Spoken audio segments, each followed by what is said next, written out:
একদা এক প্রত্যন্ত গ্রামে, যেখানে সবুজ শ্যামল প্রকৃতি আর মাটির সোঁদাগন্ধ মিশে একাকার হয়ে যেত, সেখানে ফাতিমা বিবি নামে এক ধর্মপ্রাণ বৃদ্ধা বাস করতেন। তার বয়স কত হয়েছিল তা গ্রামের কেউই সঠিকভাবে বলতে পারত না। তবে তার চেহারার প্রতিটি রেখা যেন জীবনের প্রতিটি সংগ্রাম, প্রতিটি শুকরিয়া আর আল্লাহর প্রতি প্রতিটি সিজদার নীরব সাক্ষী ছিল। তার শুভ্র কেশরাজি আর কুঁচকানো ত্বক যেন এক জীবন্ত ইতিহাস, যা প্রজন্মের পর প্রজন্মকে আল্লাহর প্রতি অবিচল থাকার শিক্ষা দিত।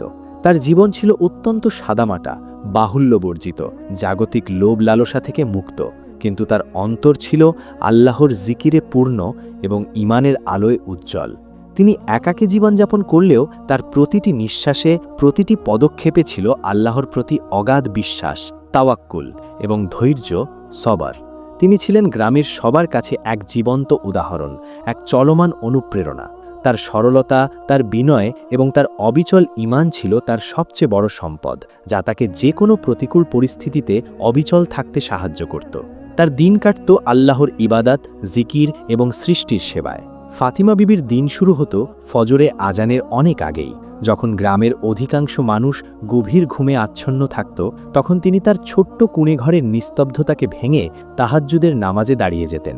তার চোখের পানি নীরবে গাল বেয়ে নামত, আর সেই অশ্রু যেন তার আত্মার গভীরতম বিশ্বাসকে আরও শানিত করত, আল্লাহর সাথে তার আত্মিক বন্ধনকে আরও সুদৃঢ় করত। তিনি আল্লাহর কাছে নিজের সব আরতি পেশ করতেন, তার রহমত কামনা করতেন, যেন তার প্রতিটি দোয়া সরাসরি আরশে আজামে পৌঁছে যায়। ফজরের নামাজ আদায় করে তিনি কোরআন তেলাওয়াত করতেন। আল্লাহর কালামের প্রতিটি অক্ষর তার অন্তরে প্রশান্তি এনে দিত। এরপর তিনি তার ছোট্ট উঠোনে যেতেন।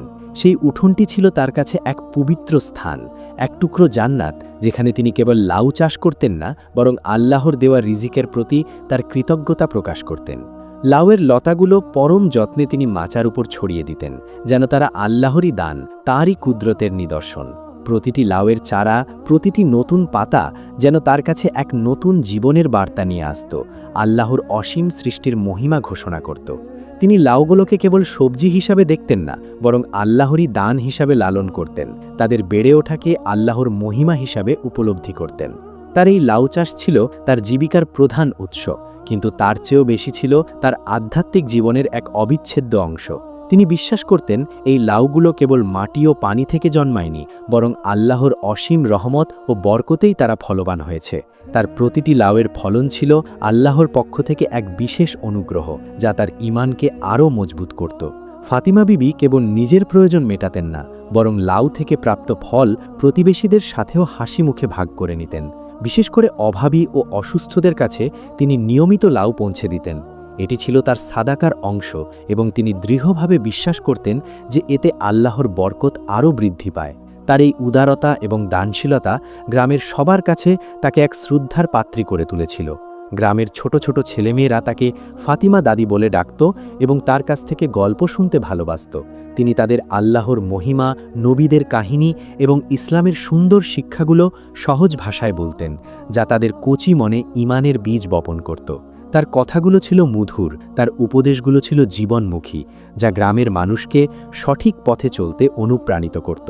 তার উঠোনে একটি লাউ গাছ ছিল, যা অন্য সব গাছের চেয়ে আলাদা। সেই গাছে একটি অস্বাভাবিক বড় এবং সুগন্ধি লাউ বেড়ে উঠছিল। লাউটির আকারে এত বিশাল ছিল যে তা দেখে যে কেউ অবাক হয়ে যেত।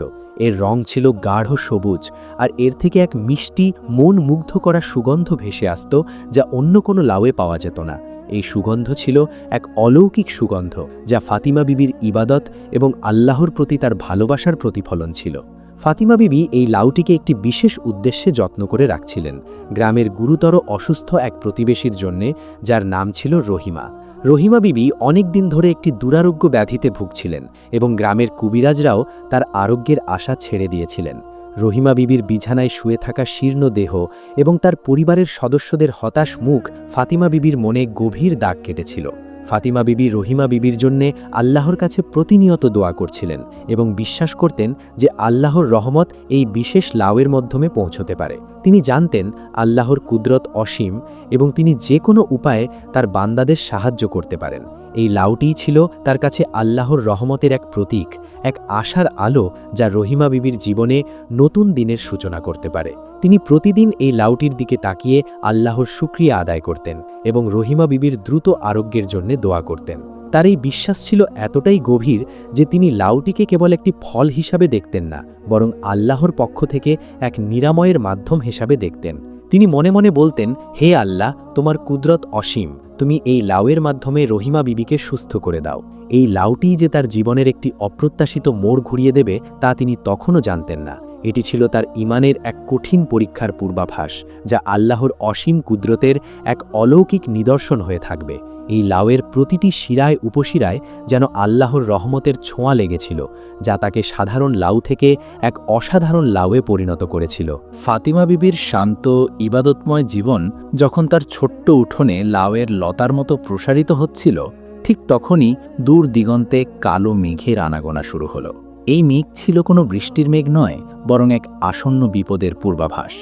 গভীর জঙ্গল, যা গ্রামের সীমানা থেকে খুব বেশি দূরে ছিল না, সেখানে এক ভয়াবহ প্রাকৃতিক দুর্যোগ দেখা দেয়। দীর্ঘদিনের অনাবৃষ্টির ফলে মাটি ফেটে চৌচির হয়ে গিয়েছিল, নদীনালা শুকিয়ে কাঠ হয়ে গিয়েছিল, আর বনের সবুজ বৃক্ষরাজি তাদের সজীবতা হারিয়ে ধূসর বর্ণ ধারণ করেছিল। গাছপালা মরে যাওয়ায় বনের পশুদের খাবারের তীব্র সংকট দেখা দেয়। খরা এবং দাবানলের সম্মিলিত আক্রমণে বনের পশু পাখি খাবারের অভাবে দিশেহারা হয়ে পড়ে। তাদের স্বাভাবিক জীবনযাত্রা ব্যাহত হয় এবং ক্ষুধার জ্বালায় তারা লোকালয়ের দিকে ছুটে আসতে শুরু করে।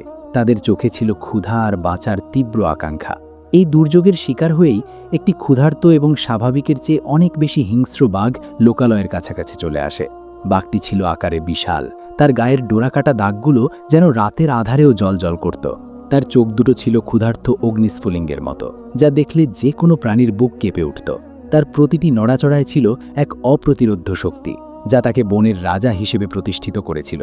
বনের গভীরে শিকারের অভাবে সে এখন মানুষের বসতির দিকে ঝুঁকতে বাধ্য হয়েছে।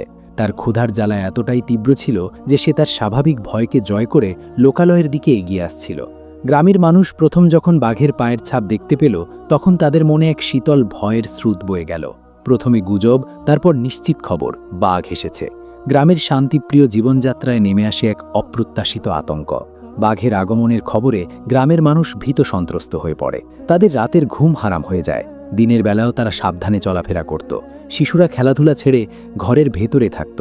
তাদের হাসি খুশি মুখগুলো ভয়ে ম্লান হয়ে গিয়েছিল। আর পুরুষরা লাঠি সোঁটা বল্লম নিয়ে দলবদ্ধভাবে পাহারা দিত। কিন্তু তাদের মনেও ছিল এক অজানা ভয়। সন্ধ্যা নামার আগেই সবাই ঘরে ফিরে আসত। দরজা জানালা শক্ত করে বন্ধ করে দিত, যেন বাঘ তাদের ঘরে প্রবেশ করতে না পারে। তাদের প্রতিটি প্রার্থনায় এখন বাঘের হাত থেকে রক্ষা পাওয়ার আকুতি থাকত। গ্রামের মোড়ল, ইমাম সাহেব সবাই আল্লাহর কাছে আশ্রয় প্রার্থনা করতেন। এই বিপদ থেকে মুক্তির জন্য দোয়া করতেন। গ্রামের হাটবাজারের জৌলুস কমে যায়, মানুষের মুখে হাসি মিলিয়ে যায়। কেবল এক অজানা ভয় তাদের গ্রাস করে রাখে। গ্রামের বাতাস যেন ভারী হয়ে উঠেছিল এক অদৃশ্য আতঙ্কে। ফাতিমা বিবিও বাঘের খবর শোনেন। গ্রামের অন্যান্যদের মতো তিনিও বাঘের ভয়াবহতা সম্পর্কে অবগত ছিলেন। তিনি জানতেন বাঘ কতটা হিংস্র হতে পারে, কতটা ভয়ঙ্কর হতে পারে, কিন্তু তার ঈমান টলেনি। তার অন্তরে কোনো ভয় বাসা বাঁধতে পারেনি। তিনি আল্লাহর উপর পূর্ণ ভরসা রাখেন এবং বিশ্বাস করেন যে আল্লাহই তার রক্ষাকর্তা। তার কাছে এই বাঘের আগমন ছিল আল্লাহর পক্ষ থেকে এক পরীক্ষা, এক ইশারা। তিনি তার প্রতিদিনের ইবাদত ও জিকির চালিয়ে যান। তার অন্তরে কোনো ভয় ছিল না, ছিল শুধু আল্লাহর উপর অবিচল আস্থা। তিনি জানতেন যে আল্লাহ তাকে সৃষ্টি করেছেন, তিনিই তাকে রক্ষা করবেন। তার এই বিশ্বাস ছিল এতটাই দৃঢ় যে গ্রামের অন্য কারো মতো আতঙ্কিত না হয়ে বরং আরও বেশি করে আল্লাহর স্মরণে মগ্ন হয়ে পড়েন। তার এই প্রশান্তি ছিল তার ঈমানেরই প্রতিফলন, যা তাকে যে কোনো পরিস্থিতিতে অবিচল থাকতে সাহায্য করত। তিনি মনে মনে বলতেন, লা হাউলা ওয়ালা কুওয়াতা ইল্লা বিল্লাহ, অর্থাৎ আল্লাহর সাহায্য ছাড়া কোনো শক্তি বা ক্ষমতা নেই। এই বাক্যটিই ছিল তার সবচেয়ে বড় আশ্রয়, তার সবচেয়ে বড় শক্তি, যা তাকে যে কোনো ভয় থেকে মুক্ত রাখত। তিনি জানতেন আল্লাহর উপর ভরসা রাখলে কোনো বিপদই তাকে কাবু করতে পারবে না। ফাতিমা বিবির মন রহিমা বিবির অসুস্থতার চিন্তায় ভারাক্রান্ত ছিল। রহিমা বিবির অবস্থা দিন দিন খারাপের দিকে যাচ্ছিল। তার শরীর এতটাই দুর্বল হয়ে পড়েছিল যে তিনি বিছানা থেকে উঠতেও পারতেন না। গ্রামের কবিরাজরা অনেক চেষ্টা করেও কোনো সুরাহা করতে পারেননি এবং তার আরোগ্যের আশা প্রায় ছেড়েই দিয়েছিলেন। ফাতিমা বিবি জানতেন রহিমা বিবির জন্য কিছু একটা করা প্রয়োজন এবং তার মনে সেই বিশেষ লাউটির কথা বারবার ঘুরপাক খাচ্ছিল।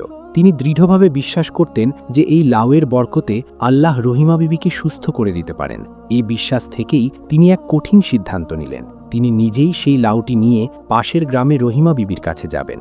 তার এই সিদ্ধান্ত ছিল আল্লাহর উপর তার অগাধ ভরসার এক উজ্জ্বল প্রমাণ, কারণ তিনি জানতেন পথটি কতটা বিপদসংকুল। বাঘের আতঙ্কে গ্রামের মানুষ যখন ঘর থেকে বের হতে ভয় পাচ্ছিল, তখন ফাতিমা বিবি আল্লাহর উপর ভরসা করে এই কঠিন যাত্রা শুরু করার প্রস্তুতি নিচ্ছিলেন। সকালের নরম আলো যখন পূর্ব দিগন্তে উঁকি দিচ্ছিল, পাখিরা কিচিরমিচির করে আল্লাহর তসবিহ পাঠ করছিল, ফাতিমা বিবি তখন তার ঝুড়িতে সেই বিশাল সুগন্ধি লাউটি সাবধানে রাখলেন। লাউটি এতটাই বড় ছিল যে একজন বৃদ্ধার পক্ষে এটি বহন করা বেশ কষ্টসাধ্য ছিল, কিন্তু তার ঈমানের শক্তি তাকে এই কষ্ট সহ্য করার ক্ষমতা দিচ্ছিল। তিনি 2 রাকাত নফল নামাজ আদায় করে আল্লাহর কাছে সাহায্য চাইলেন এবং বিসমিল্লাহ বলে ঘর থেকে বের হলেন। তার মুখে ছিল এক শান্ত হাসি, চোখে ছিল আল্লাহর প্রতি অগাধ বিশ্বাস। তিনি আল্লাহর নাম স্মরণ করতে করতে নির্জন পথ ধরে হাঁটতে শুরু করেন। পথটি ছিল গ্রামের শেষ প্রান্ত থেকে শুরু হয়ে গভীর জঙ্গলের পাশ দিয়ে চলে যাওয়া এক সরু মেঠো পথ। এই পথে সাধারণত দিনের বেলায়ও মানুষজন খুব একটা চলাচল করত না, আর এখন তো বাঘের আতঙ্কে পথটি আরও নির্জন হয়ে পড়েছিল। পথের দুপাশে ছিল ঘন জঙ্গল, যেখানে গাছের ডালপালা একে অপরের সাথে মিশে এক অন্ধকার ছায়া তৈরি করেছিল। কিন্তু ফাতিমা বিবির মনে কোনো দ্বিধা ছিল না। তার প্রতিটি পদক্ষেপে ছিল দৃঢ়তা, তার প্রতিটি নিঃশ্বাসে ছিল আল্লাহর জিকির। তিনি মনে মনে সূরা ফাতিহা এবং আয়াতুল কুরসি পাঠ করছিলেন, যা তাকে এক অদৃশ্য শক্তি যোগাচ্ছিল, তার অন্তরকে প্রশান্ত রাখছিল। তিনি জানতেন আল্লাহ তার সাথে আছেন, তাই কোনো ভয় তাকে স্পর্শ করতে পারবে না। তিনি যখন জঙ্গলের গভীর অংশের কাছাকাছি পৌঁছলেন, যেখানে সূর্যের আলো ঠিকমতো পৌঁছত না, তখন হঠাৎ করেই এক বিকট গর্জনে পুরো পরিবেশ কেঁপে ওঠে। গাছের পাতাগুলো ভয়ে থরথর করে কাঁপতে শুরু করে, পাখিরা কিচিরমিচির করে উড়ে যায়, বনের অন্যান্য প্রাণীরা ভয়ে দিক বিদিক ছুটে পালায়। ফাতিমা বিবি বুঝতে পারলেন বাঘটি তার খুব কাছেই আছে। মুহূর্তের মধ্যেই বাঘটি তার সামনে এসে দাঁড়ায়। বাঘের বিশাল দেহ, তার গায়ের ডোরাকাটা দাগগুলো যেন রাতের আঁধারেও জ্বলজ্বল করছিল। তার ক্ষুধার্ত চোখ দুটো যেন জ্বলন্ত অঙ্গারের মতো জ্বলছিল, আর তার মুখ থেকে বেরিয়ে আসছিল এক তীব্র গর্জন, যা ফাতিমা বিবির হৃৎপুণ্ডকে কাঁপিয়ে তোলার জন্যই যথেষ্ট ছিল। বাঘটি বুড়িকে তার সহজ শিকার হিসেবে দেখে। তার চোখে ছিল শিকারের নেশা, তার প্রতিটি পেশি যেন বুড়িকে মুহূর্তের মধ্যে গ্রাস করার জন্য প্রস্তুত ছিল। তার বিশাল থাবাগুলো যেন বুড়িকে মুহূর্তের মধ্যে গ্রাস করার জন্য প্রস্তুত ছিল। যে কোনো সাধারণ মানুষ এই পরিস্থিতিতে ভয়ে জ্ঞান হারাত অথবা চিৎকার করে উঠত, কিন্তু ফাতিমা বিবি ছিলেন ভিন্ন। তিনি প্রথমে কিছুটা চমকে উঠলেও মুহূর্তেই নিজেকে সামলে নেন। তার অন্তরে আল্লাহর নাম স্মরণ আরও তীব্র হয়ে ওঠে। তিনি জানতেন এই মুহূর্তে তার একমাত্র আশ্রয়স্থল হলেন আল্লাহ সুবহানাহু ওয়া তাআলা। তার মুখে কোনো ভয়ের চিহ্ন ছিল না, বরং এক অদ্ভুত প্রশান্তি তার চেহারায় ফুটে উঠেছিল। তিনি লাউয়ের ঝুড়িটি মাটিতে নামিয়ে রাখলেন এবং বাঘের দিকে সরাসরি তাকালেন। তার চোখে ছিল না কোনো আতঙ্ক, ছিল শুধু আল্লাহর প্রতি অগাধ বিশ্বাস এবং তাঁরই ইচ্ছার কাছে নিজেকে সঁপে দেওয়ার দৃঢ়তা। তিনি মনে মনে বললেন, হে আল্লাহ, তুমিই আমার একমাত্র ভরসা।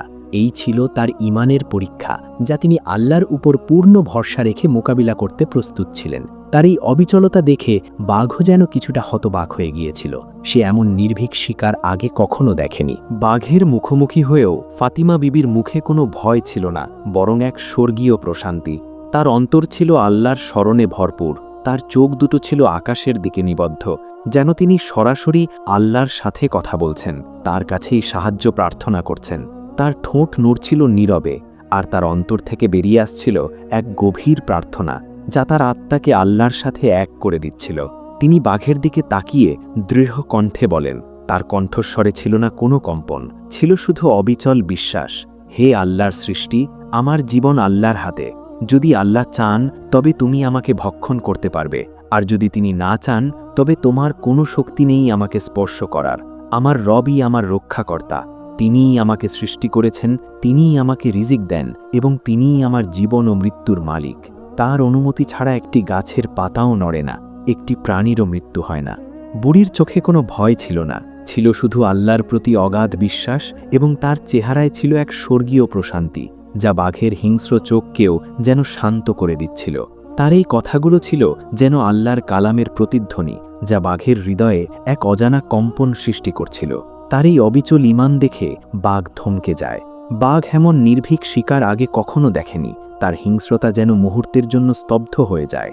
বাঘটি অভ্যস্ত ছিল শিকারের ভয়ে কাঁপতে থাকা প্রাণীদের সাথে, যারা জীবন বাঁচাতে মরিয়া হয়ে ছুটত, চিৎকার করত, কিন্তু এই বৃদ্ধা, যার শরীরে কোনো শক্তি ছিল না বাঘের সাথে লড়াই করার, তিনি কেন এত শান্ত? কেন তার চোখে এত প্রশান্তি? বাঘের আদিম প্রবৃত্তি তাকে বলছিল ঝাঁপিয়ে পড়তে, কিন্তু বুড়ির চোখ থেকে বিচ্ছুরিত এক অদৃশ্য শক্তি তাকে যেন আটকে রেখেছিল। তার ক্ষুধার্ত পেট তাকে তাড়া দিচ্ছিল, কিন্তু তার মন যেন এক অজানা প্রশ্নের সম্মুখীন হয়েছিল। সে যেন বুড়ির চোখের গভীরে এক অসীম শক্তি দেখতে পাচ্ছিল, যা তাকে ভয় দেখাচ্ছিল না, বরং এক অজানা সম্মোহনে আচ্ছন্ন করছিল। বাঘের মনে হচ্ছিল এই বৃদ্ধা কোনো সাধারণ মানুষ নন, তার মধ্যে এমন কিছু আছে যা তার সমস্ত শক্তিকে ম্লান করে দিচ্ছে। অলৌকিকভাবে বুড়ির হাতে থাকা লাউটি থেকে এক প্রকার সুগন্ধ এবং তার চারপাশ থেকে এক ধরনের মৃদু আলো বিচ্ছুরিত অকে থাকে। এই সুগন্ধ ছিল পৃথিবীর কোনো ফুলের সুগন্ধের মতো নয়, এটি ছিল এক পবিত্র আধ্যাত্মিক সুগন্ধ, যা মনকে প্রশান্ত করে তুলছিল, আত্মাকে পরিশুদ্ধ করছিল। আর সেই মৃদু আলো, যা বুড়ির ইমানি শক্তি এবং আল্লাহর রহমতের নিদর্শন ছিল, তা যেন বাঘের চোখে এক নতুন দিগন্ত উন্মোচন করছিল। বাঘ এই দৃশ্য দেখে স্তম্ভিত হয়ে যায়, তার হিংস্রতা যেন মুহূর্তের জন্য নিস্তেজ হয়ে পড়ে। তার মনে এক অদ্ভুত অনুভূতি জন্ম নেয়, যা সে আগে কখনো অনুভব করেনি। এটি ছিল ভয় নয়, বরং এক ধরনের বিস্ময়, এক ধরনের শ্রদ্ধা, এক ধরনের ভক্তি। বাঘের মনে হচ্ছিল সে যেন কোনো সাধারণ বৃদ্ধার সামনে নয়, বরং কোনো ফেরেশতার সামনে দাঁড়িয়ে আছে। বাঘটি বুড়ির দিকে কিছুক্ষণ তাকিয়ে থাকে, তার হিংস্রতা যেন এক অজানা শক্তির কাছে পরাজিত হয়। তার মনে হচ্ছিল এই বৃদ্ধা কোনো সাধারণ মানুষ নন, তার মধ্যে এমন কিছু আছে যা তার সমস্ত শক্তিকে ম্লান করে দিচ্ছে। তার ক্ষুধার্ত পেট যেন মুহূর্তের জন্য ভুলে গিয়েছিল তার ক্ষুধা। সে বুড়ির চোখে দেখছিল এক অসীম শক্তি, যা তার নিজের শক্তির চেয়েও অনেক বেশি শক্তিশালী। বাঘের মনে প্রশ্ন জাগে, এই বৃদ্ধা কে? কেন সে ভয় পাচ্ছে না? তার এই নির্ভীকতার উৎস কী? বাঘের মনে এক ধরনের কৌতূহল জন্ম নেয়, যা তাকে বুড়ির দিকে আরও মনোযোগ দিতে বাধ্য করে। সে তার হিংস্রতা ভুলে গিয়ে বুড়ির কথাগুলো শুনতে থাকে, যেন বুড়ির প্রতিটি শব্দ তার হৃদয়ে এক নতুন বার্তা পৌঁছে দিচ্ছিল। ফাতিমা বিবির কথা এবং লাউয়ের অলৌকিক সুগন্ধ ও আলো বাঘের মনে গভীর প্রভাব ফেলে। বাঘ, যে কিনা এতদিন কেবল শিকার আর হিংস্রতা চিনত, সে এখন এক নতুন অনুভূতির সম্মুখীন হয়। তার ক্ষুধার্ত চোখগুলো যেন শান্ত হয়ে আসে, তার গর্জন থেমে যায় এবং তার বিশাল দেহটি যেন কিছুটা নমনীয় হয়ে ওঠে। সে বুড়ির দিকে এক ভিন্ন দৃষ্টিতে তাকায়। তার চোখে এখন আর শিকারের নেশা নেই, আছে এক ধরনের জিজ্ঞাসা, এক ধরনের উপলব্ধি। বুড়ির ইমানি শক্তি এবং আল্লাহর প্রতি তার অগাধ বিশ্বাস বাঘের হৃদয়ে এক পরিবর্তন আনতে শুরু করে। বাঘের মনে হচ্ছিল এই বৃদ্ধা কোনো সাধারণ মানুষ নন, তার মধ্যে এমন কিছু আছে যা তাকে তার সমস্ত হিংস্রতা ভুলিয়ে দিচ্ছে। ফাতিমা বিবি বাঘের এই পরিবর্তন লক্ষ্য করেন। তিনি বুঝতে পারেন যে আল্লাহর কুদরত কাজ করছে। তিনি বাঘের দিকে তাকিয়ে মৃদু হেসে বলেন, হে আল্লাহর সৃষ্টি, আল্লাহ তোমাকে জ্ঞান দিয়েছেন, বিবেক দিয়েছেন। তুমি কি জানো না যে এই পৃথিবীতে সব কিছুই আল্লাহর ইচ্ছায় ঘটে? তার অনুমতি ছাড়া একটি গাছের পাতাও নড়ে না। তুমি যদি আমাকে ভক্ষণ করতে চাও, তবে তা আল্লাহর ইচ্ছায় হবে, আর যদি তিনি না চান, তবে তোমার কোনো শক্তি নেই আমাকে স্পর্শ করার। বুড়ির এই কথাগুলো বাঘের হৃদয়ে আরও গভীর প্রভাব ফেলে। বাঘের মনে হচ্ছিল এই বৃদ্ধা তাকে কেবল উপদেশ দিচ্ছেন না, বরং তাকে এক নতুন পথের দিশা দেখাচ্ছেন। বাঘটি ধীরে ধীরে বুড়ির কাছ থেকে সরে যায়, তার হিংস্রতা যেন সম্পূর্ণ বিলীন হয়ে যায়। সে আর বুড়িকে শিকার হিসেবে দেখে না, বরং এক শ্রদ্ধার চোখে দেখে। বাঘের মনে এক ধরনের অনুশোচনা জন্ম নেয়। সে বুঝতে পারে যে সে এতদিন ভুল পথে ছিল। সে তার ক্ষুধার জ্বালা ভুলে যায়। তার মনে এখন কেবল বুড়ির কথাগুলোই ঘুরপাক খাচ্ছিল। বাঘটি বুড়ির দিকে শেষবারের মতো তাকিয়ে গভীর জঙ্গলের দিকে ফিরে যায়। তার প্রতিটি পদক্ষেপে ছিল এক নতুন উপলব্ধি, এক নতুন জীবনের ইঙ্গিত। সে আর আগের হিংস্র বাঘ ছিল না, সে এখন এক পরিবর্তিত বাঘ, যার হৃদয়ে বুড়ির কথাগুলো এক নতুন আলোর সঞ্চার করেছিল।